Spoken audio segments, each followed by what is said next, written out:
આગામી સમયમાં સ્થાનિક સ્વરાજ્યની ચૂંટણીઓ આવી રહી છે, જેને લઈને દરેક રાજકીય પાર્ટી હાલ ઉમેદવારોની પસંદગી કરવા માટે એક્ટિવ થઈ છે.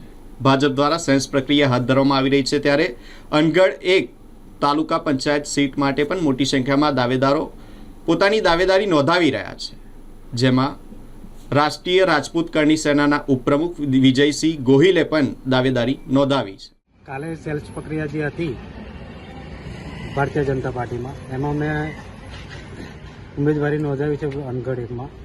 એમાં ભાજપ પર મને પૂરો વિશ્વાસ છે અને જો મને ટિકિટ આપશે તો અમારા મત વિસ્તારમાં જે બી કામ હશે એ નાનામાં નાના લોકો સુધી પહોંચે એવું કામ કરીશ અને ભારતીય જનતા પાર્ટીનું નામ રોશન કરીને હવે છેક આગળ સુધી નામ પહોંચે એવી હું પ્રયત્ન કરીશ. રાજ્ય સરકાર અને કેન્દ્ર સરકારની જે યોજનાઓ હશે તે ઘરે ઘરે સુધી પહોંચે એવું કામ કરીશ, એવો પ્રયત્ન કરીશ.